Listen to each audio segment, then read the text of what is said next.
I found out my father had been lying to me my entire life on a Tuesday morning in March, exactly 3 weeks after we buried him. The lawyer's office smelled like old books and expensive cologne. Daniel Rothstein sat across from me in his mahogany-paneled conference room, sliding a manila envelope across the table with hands that trembled just slightly. That should have been my first clue. This man had probably delivered bad news to millionaires for 30 years, but his hands were shaking. "Miss Chen," he said, and cleared his throat. "Your father left very specific instructions about when you were to receive this." I was 26 years old. I'd spent the last 3 weeks crying in my childhood bedroom in our San Francisco mansion, wondering how I was supposed to go on without him. Richard Chen had been more than just my father. He'd been my best friend, my mentor, the person who taught me how to tie my shoes, and later, how to read a balance sheet. Heart attack, they said. Sudden. He was only 53. I reached for the envelope. Inside was a single key, old-fashioned brass, the kind you'd see in a movie about Victorian England, and a handwritten letter. My father's handwriting. Seeing it made my chest tighten. "Emma," it began. "If you're reading this, I'm gone. I'm so sorry. There are things I need you to know, things I should have told you years ago. The key opens a safe deposit box at First National Bank in Seattle, box number 447, go alone. Trust no one until you understand. I love you more than you'll ever know. Please forgive me. Dad." Seattle? I looked up at Rothstein. "Why Seattle?" "We don't have any—" "I don't know," he interrupted, and something in his voice told me he was lying. "Your father was very particular about his privacy, especially in recent years." I studied his face.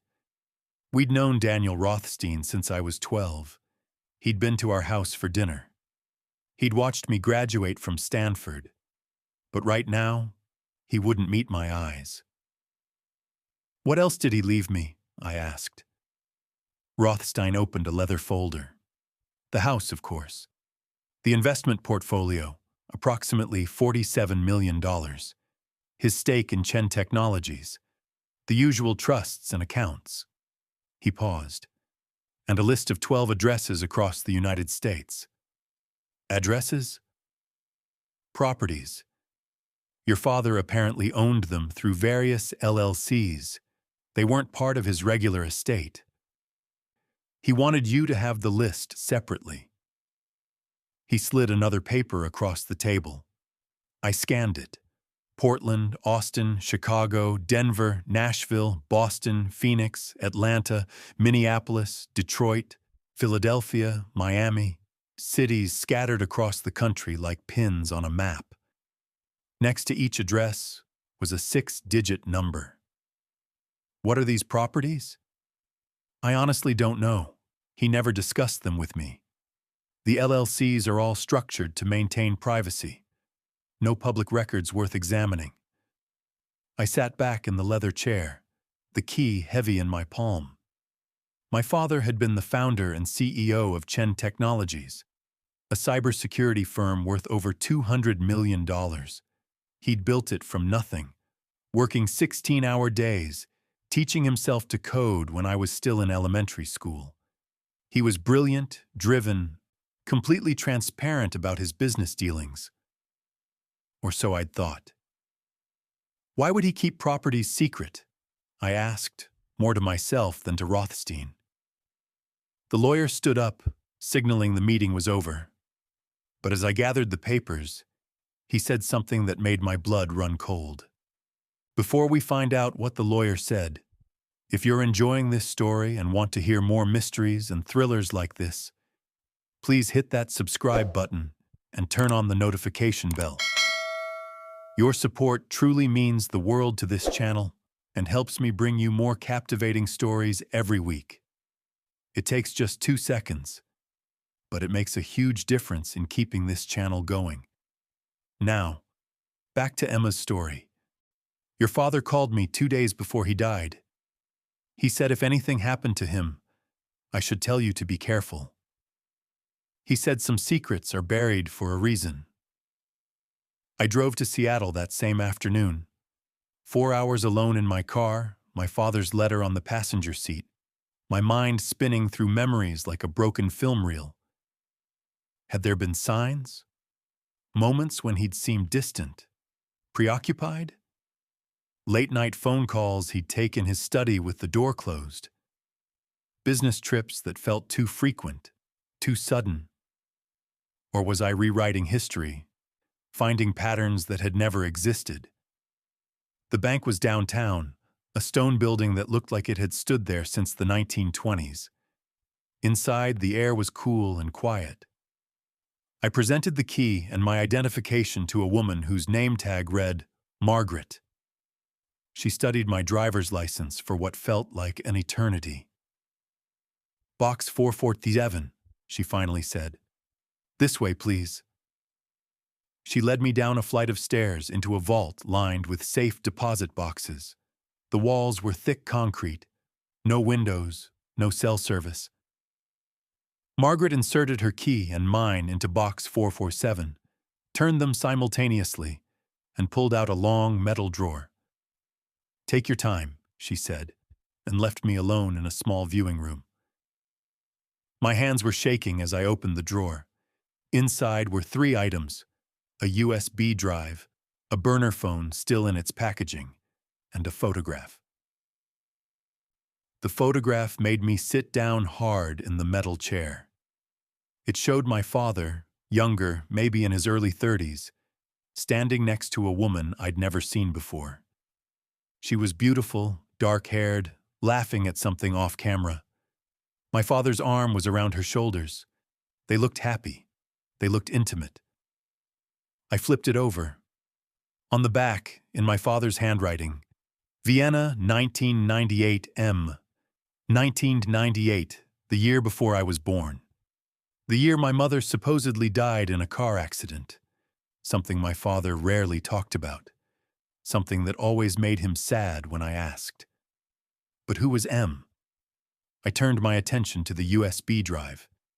It was unmarked, black, anonymous. I pulled out my laptop and plugged it in, holding my breath. The drive contained a single encrypted folder. A password prompt appeared on my screen. I tried his birthday. My birthday. Our address. Nothing worked. Frustrated, I picked up the burner phone and removed it from its packaging. As soon as I turned it on, it buzzed. There was already a contact saved. Witness. Before I could think too hard about it, I dialed the number. It rang 3 times. Then a man's voice, gravelly and cautious. Emma? I froze. Who is this? Someone who knew your father. Someone who can help you understand what you found. How do you know my name? How do you know I'm...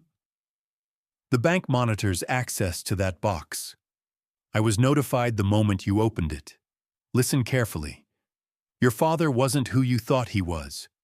He was a good man, but he lived 2 lives. What you're holding, that USB drive, contains evidence of things powerful people want to stay buried. My heart was hammering. What kind of things? Not over the phone. The address in Portland, the first one on your list. Go there tonight. There's a laptop in the apartment, air-gapped, not connected to any network. The password for the USB is the date your mother actually died, not the date you were told. Wait, what do you mean? He hung up. I sat in that windowless room, staring at the phone, the photograph, the mysterious USB drive. The date my mother actually died? I'd spent 26 years believing she died on September 14th, 1998. My father had kept a framed picture of her on his desk. We visited her grave every year on that date. But apparently that was a lie, too. I should have been afraid. A strange man on an unknown phone, telling me to drive to a secret apartment in another city. Every rational part of my brain screamed this was dangerous, possibly a trap. But something else pushed me forward. Anger, maybe, or the desperate need to understand who my father really was.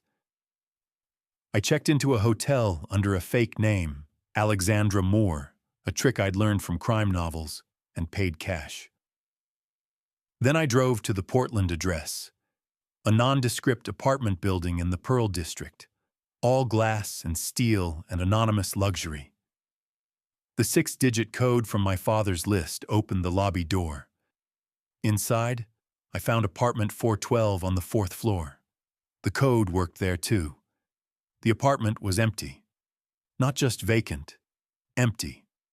No furniture, no pictures, nothing personal, just clean white walls, hardwood floors, and in the single bedroom, a desk with a laptop exactly as the man on the phone had described. I closed the door behind me and locked it. Drew the blinds. Then I sat at the desk and opened the laptop. It was already on, the screen glowing in the dim room. I plugged in the USB drive. The password prompt appeared. I sat there thinking about what the man had said. The date your mother actually died. If not September 14th, 1998, then when? I thought about the photograph. Vienna, 1998. M. On impulse, I tried dates earlier in the year. January, February, March. Nothing worked. Then I remembered something. In my father's study at home, there was a locked drawer in his desk. I'd asked about it once when I was a teenager. He'd gotten this strange look on his face and said, "Some things are private, Emma. Everyone deserves their privacy." I'd never asked again. But once, years later, I'd seen him unlock it. I'd only glimpsed the combination because I was walking past the door, 0724, July 24th. I typed it in, 0724, 1998, the folder unlocked. Inside were hundreds of files, documents, photographs, audio recordings, video files. I started clicking through them randomly, trying to make sense of what I was seeing. Financial records showing wire transfers to numbered accounts in the Cayman Islands. Emails discussing shipments and packages in coded language. Photographs of my father with men in expensive suits, taken in what looked like private jets, luxury hotels, offshore locations. And then I found a video file labeled confession.mp4. I clicked it. My father's face filled the screen. He looked older than I remembered, tired. This had been recorded recently, maybe weeks before he died. He was sitting in what looked like this exact apartment, in this exact room. "Emma," he began, and his voice cracked. "If you're watching this, I'm gone and I'm so sorry." I felt tears streaming down my face before he even continued. Nothing about our life together was a lie. My love for you, every moment we shared, that was real. But the man you thought I was, the simple businessman who built a tech company, that was only part of the truth. He took a deep breath. "I worked for the CIA, Emma, for 15 years, from 1995 to 2010. Chen Technologies was real, but it was also cover. We built cybersecurity systems, but we also built backdoors, tools for intelligence gathering. I helped track terrorists, criminals, threats to national security. I believed in the work. I thought I was doing good." My hands covered my mouth. This couldn't be real. But then I learned something I wasn't supposed to know. A program called Witness. They weren't just tracking criminals, they were tracking everyone. Building profiles on American citizens, collecting data without warrants, without oversight. When I threatened to expose it, they came after me. So I ran. I took everything I knew and I disappeared. He leaned closer to the camera. "Your mother, Sarah, she didn't die in 1998. I faked her death to protect her. To protect you. She's alive, Emma.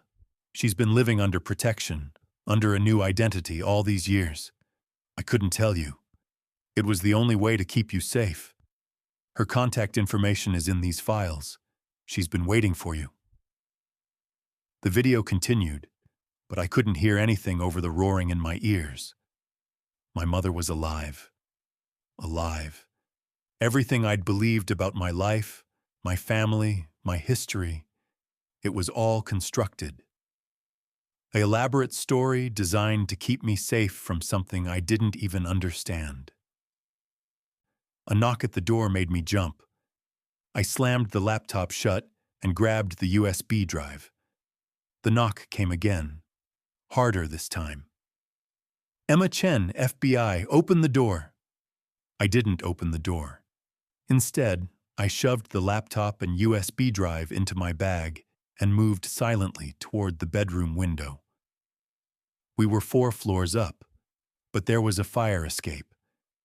Miss Chen, we know you're in there.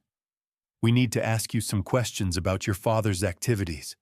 Open the door now or we'll be forced to enter. Something in the voice didn't sound right. Too aggressive, too certain. Real FBI agents would have more protocol, more patience. I opened the window as quietly as possible and climbed onto the fire escape. The metal was cold under my hands. Below me, the street was dark except for occasional passing cars. I started climbing down, trying not to make noise. I was 1 floor from the ground when I heard the apartment door crash open above me. I dropped the last 8 feet, hit the pavement hard, and ran. Behind me, shouts, footsteps thundering down the fire escape. I sprinted around the corner, into an alley, my bag clutched against my chest. A car screeched to a halt beside me. The passenger door flew open. Get in! A woman's voice, urgent but not threatening. I hesitated for half a second, then made a choice. I jumped into the car. The woman behind the wheel was in her 50s, with short gray hair and sharp, intelligent eyes. She accelerated smoothly away from the curb as I fumbled with my seatbelt. Who are you? I gasped. My name is Catherine Wells. I worked with your father for 10 years. She took a corner without slowing down, checking her mirrors constantly. Those men aren't FBI. They're contractors working for the people your father ran from. The witness program? She glanced at me, surprised. You opened the files already. Good. That saves time. Did you watch the video? Some of it. He said my mother is alive. He said, it's all true. Your father was CIA, one of the best digital intelligence officers we had. When he discovered what Witness was really doing, he didn't just walk away. He copied everything. Every file, every operation, every piece of evidence showing illegal surveillance on American citizens. She pulled into a parking garage and took the ramps up to the 3rd level, where she parked in a dark corner. Why did he wait so long? I asked. Why not expose it years ago? Catherine turned off the engine and faced me. Because they threatened you. They told him if he ever released those files, you'd disappear. So he made a deal. His silence for your safety. He gave them the encryption keys to the copies they knew about.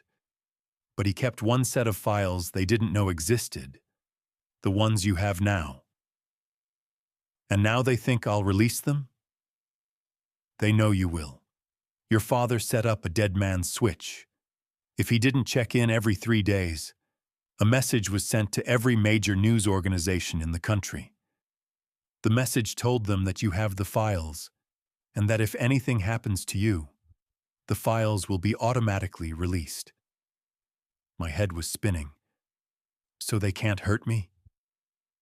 They can't kill you, but they can definitely hurt you in other ways. They'll try to discredit you, isolate you, make you look crazy or criminal. They'll seize your assets, tie you up in legal battles. They'll make your life hell until you give them the files and the encryption key. What if I do? What if I just give them what they want? Catherine's expression hardened. Then your father died for nothing. Witness is still operating. Right now, as we speak, they're collecting data on millions of Americans without warrants, without oversight. They're using facial recognition, location tracking, predictive algorithms. They know where you shop, who you talk to, what you read. They're building a surveillance state, and no one knows about it because people like your father stayed silent. I looked down at my bag, at the USB drive and laptop inside. Such small objects to contain such enormous secrets. He left me instructions, I said quietly. Addresses all over the country. Safe houses, I assume. Exactly. Places you can stay while you figure out what to do. Each one is equipped with what you'll need. Cash, supplies, clean phones. Your father planned for this scenario. He knew that eventually you'd have to make a choice. What choice? Whether to be like him, silent and safe, or to be braver than he could be. Whether to release the files and blow this whole thing open. We sat in silence for a moment, the garage around us quiet except for the distant sound of traffic. There's something else, Catherine said. Your mother. Your father wasn't lying. She's alive. She's been living in witness protection under the name Margaret Pearson. She's in Nashville. Nashville. I remembered. That was one of the addresses on the list. She knows about me? She's known about you your whole life. It's been killing her, staying away. But she did it to protect you, just like your father did. I felt something break open inside me, a grief so profound it made me dizzy. My whole life I'd mourned a mother who was still breathing. My whole childhood, she'd been out there somewhere, thinking about me, missing me. I want to see her, I whispered. Catherine nodded. Then that's where we go next. But Emma, the moment you contact her, they'll know. They monitor her constantly, waiting for your father to make contact. They'll know you've activated the network. Things will move very quickly after that. How much time do I have? To decide what to do with the files? Not long. Maybe a week before they find a way around your father's protections. Maybe less. I looked out the window at the Portland night. Somewhere in this city, men were looking for me. Probably scanning traffic cameras, checking hotel records, using all the same surveillance tools my father had helped create. The irony wasn't lost on me. Okay, I said finally. Let's go to Nashville. I need to meet my mother. Then I'll decide. Catherine started the engine. There's a burner phone in the glove box. Destroy your personal phone first. Take out the battery. Break the SIM card. From now on, we assume everything is monitored. As we pulled out of the parking garage, I followed her instructions, dismantling my phone piece by piece. It felt symbolic somehow, destroying the life I'd known to uncover the truth of what lay beneath. We drove through the night, switching cars twice and taking routes designed to confuse any surveillance. Catherine was methodical, professional. She'd clearly done this before. Tell me about my father, I said somewhere around 3 a.m., somewhere in Idaho. What was he really like? Catherine kept her eyes on the dark highway. Brilliant, paranoid, but for good reasons. Haunted. He loved you more than anything in the world, Emma. Every decision he made, every lie he told, it was all to protect you. But he made me live a lie. He made you live a life. There's a difference. She glanced at me. If you'd known the truth, known your mother was alive, known about witness and the danger you were in. What kind of childhood would you have had? I didn't have an answer. We arrived in Nashville on a gray morning, rain falling steadily. The address on the list led us to a small house in a quiet suburb. Yellow siding, white trim, a garden with roses. So normal it hurt. "She doesn't know we're coming," Catherine said. I thought it would be better to surprise her. Less chance of anyone intercepting a warning. I got out of the car, my legs stiff from the long drive. The rain soaked through my jacket as I walked up the path to the front door. Catherine stayed by the car, giving me space. I knocked, footsteps inside. The door opened. The woman standing there was older than in any photograph I'd seen, her dark hair streaked with gray. But her eyes were the same eyes I saw in the mirror every morning. "Emma?" she whispered. "Mom?" She pulled me inside and wrapped her arms around me, and we both started crying. I don't know how long we stood there in her entryway, holding each other. 26 years of separation pouring out in tears. Finally, she pulled back, cupped my face in her hands. "You're so beautiful. You look just like..." Her voice broke. "I've missed you so much. Why didn't you ever..." "They wouldn't let me. If I'd made contact, they would have killed your father and taken you. I had to stay dead. It was the only way." She led me to the living room, her hands still gripping mine like she was afraid I'd disappear. "Richard's gone, isn't he?" I felt it somehow. 3 weeks ago, I woke up and I just knew. "Heart attack," I said. At least, that's what they said. Her expression darkened. "They killed him, Emma. I know they did. Your father was too healthy, too careful. They found a way." Catherine appeared in the doorway. "Sarah, we don't have much time. They'll know she's here soon." My mother, Sarah, nodded. "I know. I've been prepared for this day for years." She turned to me. "You have the files? You knew about them?" "Of course. Richard and I planned this together. Before we split. We knew eventually it would come down to you.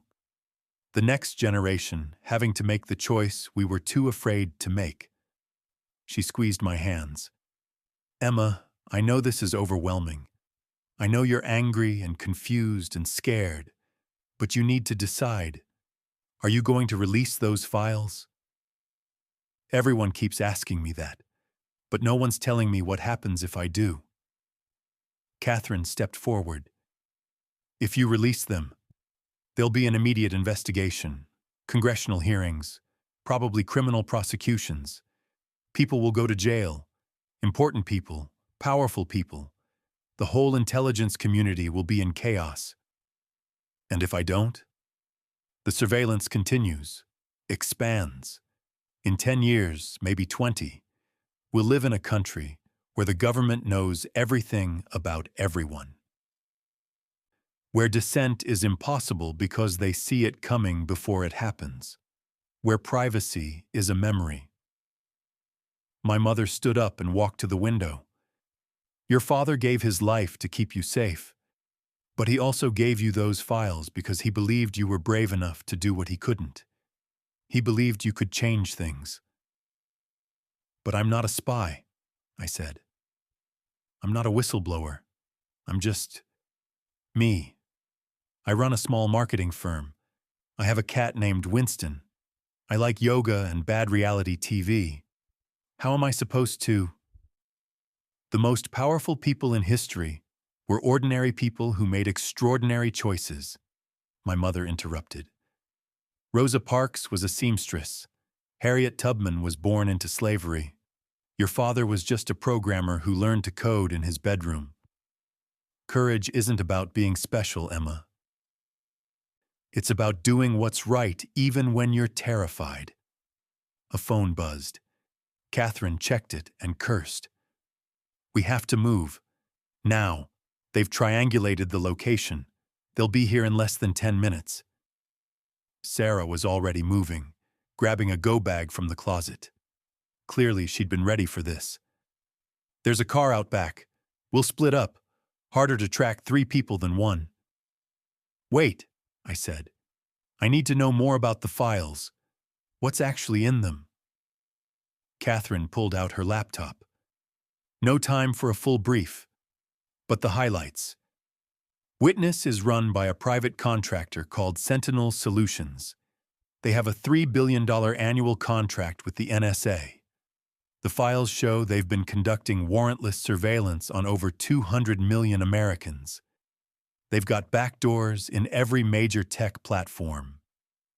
They're using AI to predict who might commit crimes before they commit them, and then they're feeding that information to local police without disclosing the source. It's Minority Report, except it's real and it's happening right now. Who knows about this? At the highest levels, maybe 24 people in government, some members of the intelligence committees, the president probably. Most of them think it's necessary, a small price to pay for security. But they're wrong, Sarah said, because surveillance like this doesn't make us safer. It makes us controlled. There's a difference. Outside, the sound of car engines. We all froze. Back door, Catherine whispered. Now. We ran through the kitchen and out into the backyard. Rain was coming down harder now, turning the grass into mud. A black sedan was parked in the alley. We piled in, Catherine driving, Sarah in the passenger seat, me in the back clutching my bag with the files. As we pulled away, I looked back and saw 3 black SUVs pulling up in front of the house, men in suits pouring out. They're not trying to hide anymore, I said. They can't, Catherine replied, taking a corner fast. Your father's dead man switch activated when you accessed the Portland apartment. Every major news outlet knows someone has the files. Witness is racing against the clock to find you before you can make them public. So what do I do? My mother turned in her seat to look at me.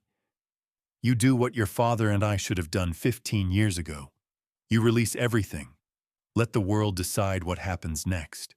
We made it to Chicago by nightfall, using the address on my father's list. This safe house was different.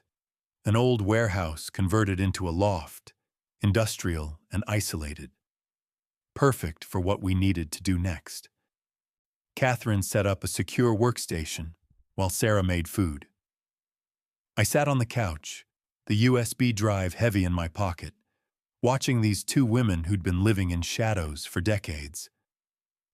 Tell me about you and Dad, I said to my mother. How did you meet? She smiled, the first real smile I'd seen from her. We were both at MIT. He was in computer science. I was studying international relations. We met at a party, and he was terrible at small talk. I thought he was adorable. And you joined the CIA together? After graduation. We were recruited together, actually. They liked couples, thought we'd be more stable, more loyal to each other than to ideology. For a while, they were right. We did good work. We stopped some genuinely bad people. When did it change? Around 2008. We were working on a project to track terrorist financing, but then we realized the tools we were building could track anyone, and the people in charge, they got excited about that. They started talking about how we could use these systems domestically, prevent crime before it happened, identify threats before they manifested. It sounds almost reasonable when you say it like that, I admitted. That's the problem. Surveillance always sounds reasonable at first. It's for your safety. It's to protect the children. It's just metadata, just patterns, just algorithms. But then one day you wake up and realize you're living in a cage. And the bars are made of data. Catherine called us over to the computer. Okay, I've set up a secure upload system. Once we start this, there's no going back. The files will be sent to 50 different news organizations simultaneously. Encrypted at first, with the decryption key being released in stages to verify authenticity. Even if they shut down some outlets, others will publish. How long until it's out there? I asked. First stories will break within hours. Full document dump will take about 48 hours to distribute completely. I looked at the computer screen, at the simple interface that would change everything. My finger would click a button, and thousands of lives would be affected. People would lose jobs. Reputations would be destroyed. The government would be in crisis. But also, the truth would be out. The surveillance would end, or at least be forced into the light where people could decide if they wanted it.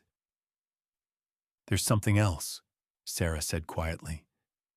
Once we do this, Emma, you can't go back to your old life. They'll come after you legally. You'll be famous or infamous. You'll be called a traitor by some, a hero by others. Your privacy will be gone. Everything you do will be scrutinized. Like my father was? I asked. Worse, because your father stayed silent. You'll be the one who spoke. I thought about my life in San Francisco, my apartment overlooking the bay, my little marketing firm, my friends, my routines, my comfortable existence. All of that would vanish the moment I pressed that button. But then I thought about my father, dying alone, his secrets crushing him. I thought about my mother, forced to live under another name, separated from her daughter for 26 years. I thought about millions of people going about their lives, not knowing they were being watched, tracked, analyzed by algorithms that predicted their behavior. What would Dad want me to do? I asked. Sarah smiled through tears. He'd want you to be braver than he was. That's why he left you the files instead of destroying them. I sat down at the computer. My hand hovered over the mouse. One more thing, Catherine said. There's a file in there labeled insurance. Your father left video testimony. His face, his voice, explaining everything. If you release it, he becomes a whistleblower posthumously. His reputation will be destroyed. Chen Technologies will probably collapse. All his legitimate work will be overshadowed by this. He knew that would happen. He counted on it. He figured if his reputation was on the line, people would take the revelations more seriously. I opened the insurance file. There was my father's face again, on another video. This time he was in his study at home, the one I'd grown up in. I could see familiar books on the shelves behind him. Emma, he said on the video, if you're watching this, you've decided to release the files. I want you to know I'm proud of you. I'm sorry I put this burden on you, but I believe you're strong enough to carry it. I believe you can change things in a way I never could. He took a breath. My name is Richard Chen. I worked for the Central Intelligence Agency from 1995 to 2010. During that time, I helped build a surveillance system called Witness that violates the constitutional rights of every American. I stayed silent about this for 15 years because I was threatened, because I was a coward, and because I valued my safety over the truth. But I'm done being silent. The evidence is real. The surveillance is happening, and it needs to stop. The video ended. I looked at my mother, at Catherine, at these two women who'd sacrificed everything for a truth no one wanted to hear. Then I clicked the button. The upload started. A progress bar appeared. 1%, 2%, 3%. There's no stopping it now, Catherine said softly. Sarah put her arm around me. Your father would be so proud. We sat there watching the progress bar climb. 10%, 20%, 30%, somewhere in the world, servers were receiving encrypted files.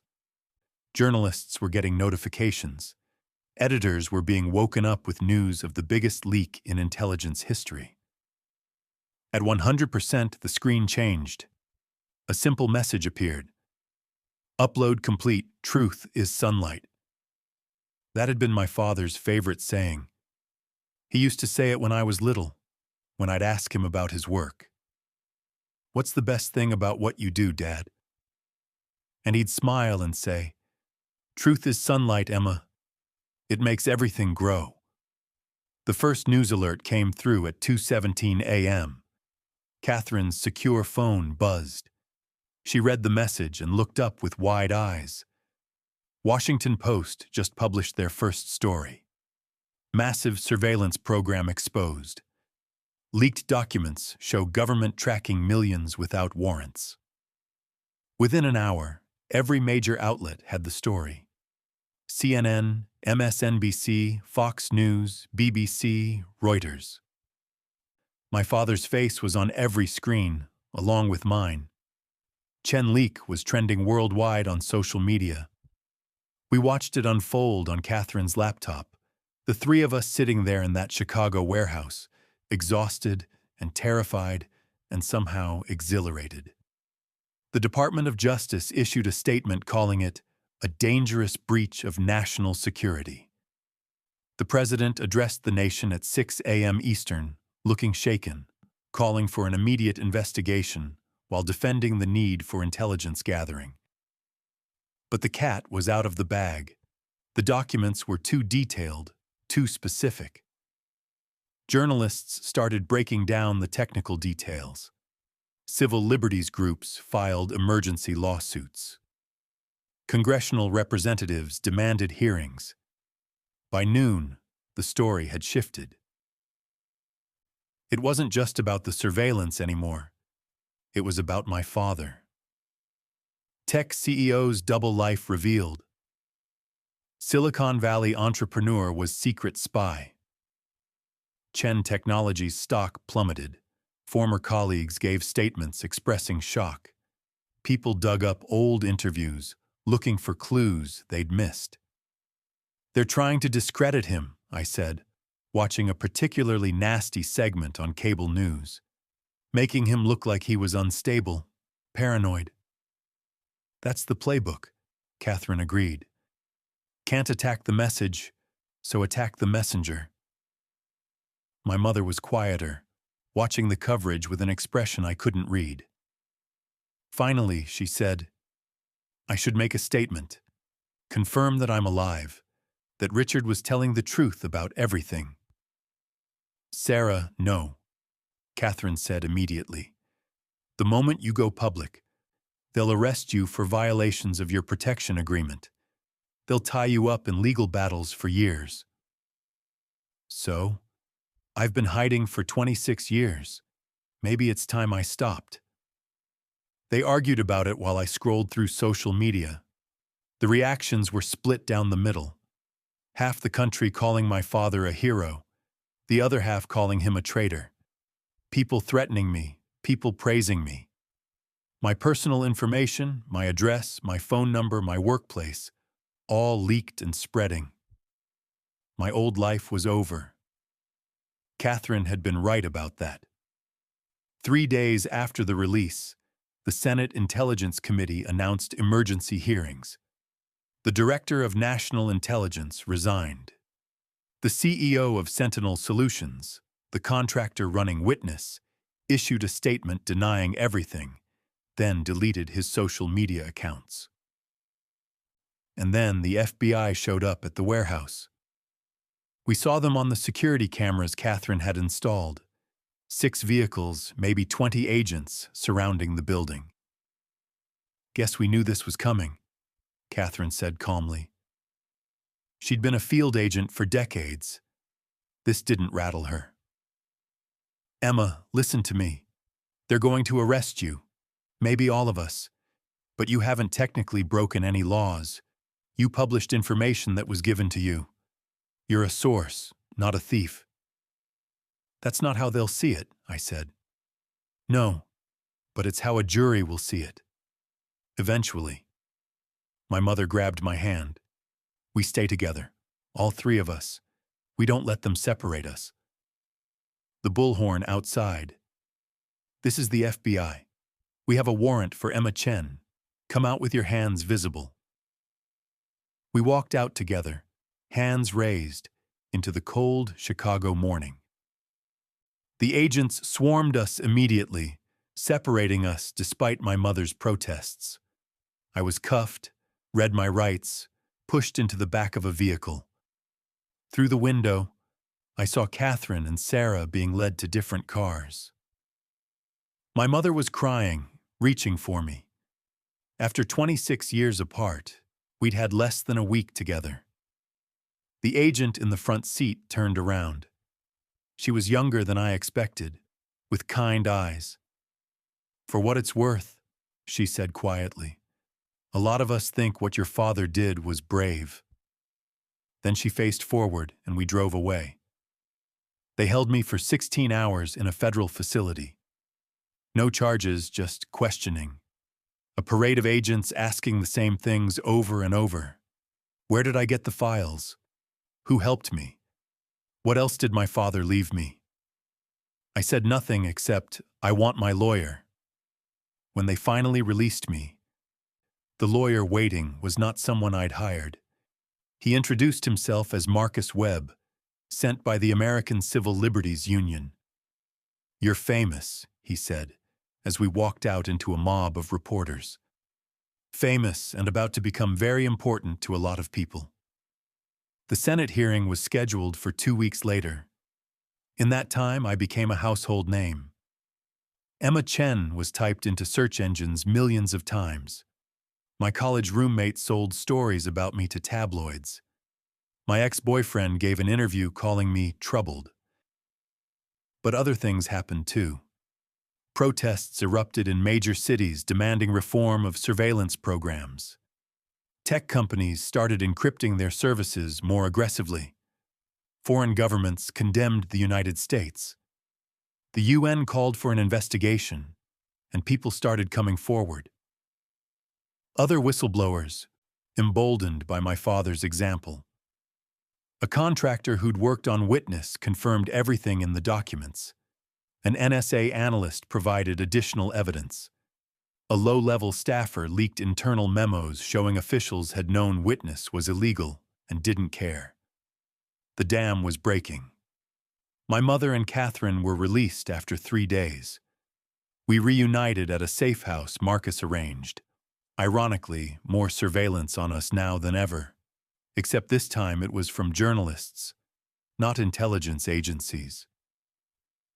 "Are you ready for tomorrow?" my mother asked the night before the hearing. We were sitting in the kitchen, drinking tea, trying to pretend this was normal. "I don't know what ready would feel like," I admitted. "I'm going to testify in front of the Senate about things I barely understand myself. You understand the important part. You understand it was wrong." Dad understood that too, but he stayed quiet. "Your father was protecting you, but now you're protecting everyone else. There's honor in both choices, Emma, but I think your choice is braver." The hearing room was packed. Every seat filled, cameras everywhere, the weight of the moment pressing down. I sat at the table in front of the committee, 20 senators staring down at me from their elevated bench. Senator Mitchell, the committee chair, opened with the same stern expression I'd seen him wear on TV for years. "Miss Chen, you've released classified documents that some say endanger national security. What do you say to that?" I looked at the microphone in front of me. Behind me, I could feel my mother and Catherine in the gallery. Somewhere, my father's ghost was watching too. "Senator, I say that the American people have a right to know when their government is violating their constitutional rights. My father spent 15 years helping build a surveillance system that operates in secret, without oversight, without warrants. He stayed silent because he was threatened, because he was afraid. I'm not going to make the same mistake. So you admit you knowingly released classified material? I released evidence of illegal activity. There's a difference. The hearing went on for 6 hours. They grilled me about my father, about Catherine, about my mother. They tried to paint me as a naive girl manipulated by experienced spies. They suggested I'd been paid by foreign governments. But I held my ground. And something happened that I didn't expect. People believed me. Maybe because I was just an ordinary person, not a spy or a politician. Maybe because the evidence was too overwhelming to deny. Maybe because after decades of scandals and lies, people were ready to hear the truth. Senator Cortez, a younger senator from California, asked the question that changed everything. Miss Chen, if you could say anything to the American people right now, what would it be? I took a breath. I'd say that privacy isn't about having something to hide. It's about having something to protect. Your dignity, your autonomy, your freedom to think and speak without fear. When the government watches everything we do, we stop being citizens and become subjects. My father understood that. He helped build the cage, but he also left me the key. I'm giving that key to all of you. What you do with it is up to you. The hearing room erupted, some people applauding, others shouting, senators banging gavels for order. I looked back at my mother. She was crying, but smiling. The witness program was shut down 3 months later. Congressional legislation passed with bipartisan support, requiring warrants for domestic surveillance and establishing independent oversight. Sentinel Solutions was barred from government contracts and faced multiple lawsuits. Several intelligence officials were fired or resigned.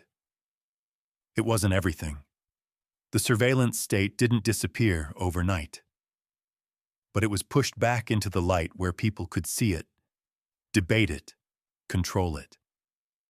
I testified at 14 different hearings that year, gave speeches at universities, worked with activists and lawyers to reform surveillance laws. My face was recognized everywhere I went. Some people thanked me, others called me traitor to my face. Chen Technologies collapsed, just as predicted. The company my father built, his legitimate legacy, was destroyed by association with the scandal. That hurt more than I expected. All those years of hard work, innovation, the employees who'd believed in him, gone. But other things emerged. Documents showed my father had spent the last 5 years of his life secretly funding civil liberties organizations, digital privacy advocates, journalists investigating surveillance. He'd used his fortune to push back against the very system he'd helped create. It didn't erase what he'd done, but it complicated the story.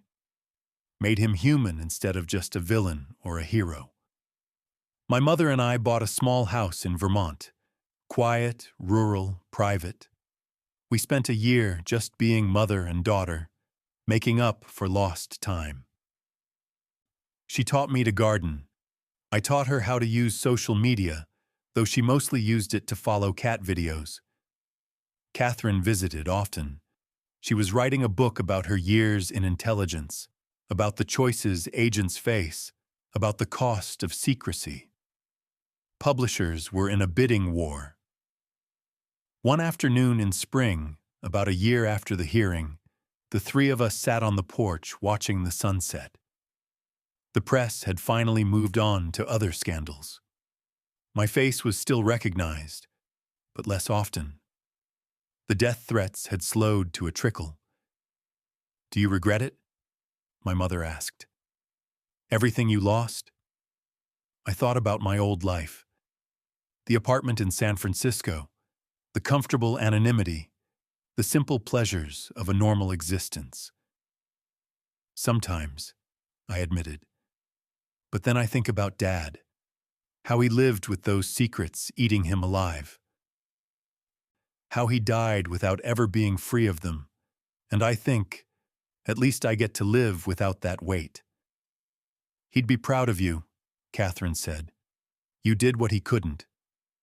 We all did what we could, I replied. He built the road. I just walked down it. That night, I dreamed about my father. In the dream, we were in his study, the one from my childhood. He was showing me how to code, patient and kind like always. But this time, when I looked at the computer screen, instead of code, there were words. Truth is sunlight. I woke up crying, but not from sadness, from relief, from the bone-deep knowledge that I'd made the right choice, even if it was the hard one. 2 years after the leak, I stood in front of a new building at Stanford University, the Richard Chen Center for Digital Rights and Privacy. Funded by what remained of my father's estate after the legal battles, after the settlements, after everything was accounted for. The irony wasn't lost on anyone. The man who'd built surveillance tools now had a center dedicated to fighting surveillance. But maybe that was the point. Redemption isn't about erasing your mistakes. It's about acknowledging them and doing better. My mother was there, and Catherine. Reporters too, though fewer than before. Some students from Stanford's computer science program. A few former colleagues of my father who'd stuck by his memory. I gave a short speech about privacy, about courage, about the responsibility we all have to protect democracy even when it's uncomfortable. About how my father's story wasn't unique. There were thousands of people in government and tech who knew about problems but stayed silent because speaking up seemed too hard, too dangerous. But silence has a cost, too, I said. A cost measured in lost freedoms, in democracies that drift toward authoritarianism, in citizens who stop trusting their institutions because those institutions have proven themselves untrustworthy. After the ceremony, a young woman approached me. She had that nervous energy of someone about to do something brave. I work at a tech company, she said quietly. We're building facial recognition software that's being sold to police departments. No oversight, no regulations. I have evidence it's being misused. But I'm afraid if I come forward, I'll lose everything. I looked at her. She couldn't have been more than 25. Her whole life ahead of her. You probably will lose some things, I said honestly. Your job, maybe. Your privacy, definitely. Your comfortable life as you know it. Her face fell. But you'll gain something too, I continued. The knowledge that you did the right thing, that you chose courage over comfort, and you won't be alone. There are lawyers, organizations, people who will stand with you. I gave her Marcus Webb's card. Call him. Tell him I sent you. And remember, the truth doesn't protect itself. People do. She thanked me and left, and I watched her go, wondering if she'd actually make the call, hoping she would. Knowing that either way, it was her choice to make. That evening, my mother and I drove back to Vermont. The house welcomed us, lights on timers, the garden blooming, everything peaceful. You know what I think about most? I said as we sat down to dinner. All those years you and Dad were apart. 26 years, missing each other, missing me, all because of secrets that shouldn't have existed in the first place. I think about it too, she said. But Emma, those secrets kept you alive. They kept you free to make your own choices. If they'd known you were important to us, they would have used you as leverage. We lived apart so you could live. Was it worth it? She reached across the table and took my hand. Having you here now? Knowing you're brave enough to stand up for what's right? Yes, it was worth it. Every lonely year, every missed birthday, every moment I couldn't hold you. Because you became someone who makes the world better. I squeezed her hand, feeling tears coming. I miss him. Me too. Every day. We sat in comfortable silence for a while, eating the meal we'd cooked together, being mother and daughter in all the simple ways we'd been denied for so long. Later that night, I opened my laptop and checked the secure email account I maintained for whistleblowers and sources. There were 3 new messages. People with information about other surveillance programs, other abuses of power, other secrets that needed sunlight. I couldn't investigate them all. I wasn't a journalist or a spy. But I could pass them along to people who could. I could be part of the network my father had started, the chain of people choosing truth over silence. Before bed, I went to my father's study. I'd recreated it in our Vermont house, with his desk, his books, even the photograph of him and my mother in Vienna. I sat at the desk and opened the drawer where I kept the original brass key, the one that had started everything.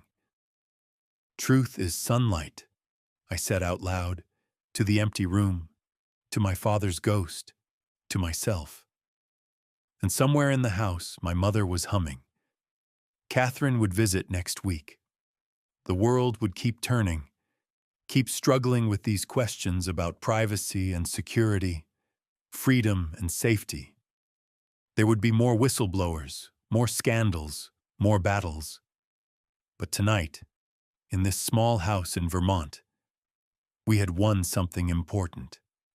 Not a complete victory, those don't exist, but something real, something that mattered. We had taken secrets that caused decades of pain and turned them into truth that might prevent future pain. We had chosen courage over comfort, transparency over secrecy, freedom over control.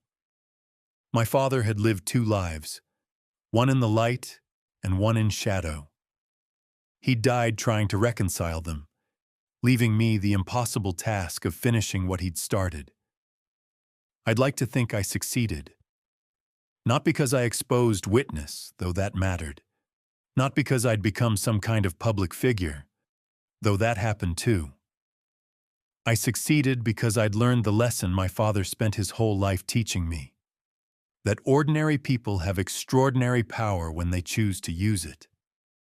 That truth matters more than safety. That democracy isn't something given to us by institutions. It's something we protect ourselves, every day, through small acts of courage. The brass key sits on the desk, catching the lamplight. Just a simple piece of metal that unlocked a box, which unlocked secrets, which unlocked everything. I don't know what tomorrow will bring. More hearings, probably. More threats, more opportunities, more chances to choose between what's easy and what's right. But I know I won't face it alone. My mother is here. Catherine is a phone call away. Marcus and his team of lawyers are ready. And somewhere out there, other people who know dangerous truths are deciding whether to speak up or stay silent. I hope they speak. I hope they remember that silence protects the powerful, while truth protects everyone else. I turn off the lamp and head to bed, leaving the key on the desk where I can see it. A reminder, a symbol, a promise. Truth is sunlight, and morning always comes. Before you go, can I ask you for a quick favor? If you enjoyed this story, please hit the subscribe button and turn on your notifications. It might seem like a small thing, but it makes a huge difference for this channel. Subscriptions help YouTube show these stories to more people who need to hear them, and notifications make sure you never miss the next chapter. Your support is what keeps this channel alive. It's what allows me to spend hours crafting these stories, making sure every word hits the way it should. And honestly, knowing you're out there listening makes every late night worth it. So subscribe, hit that bell, and let's keep this community growing. More stories are coming, and I can't wait to share them with you.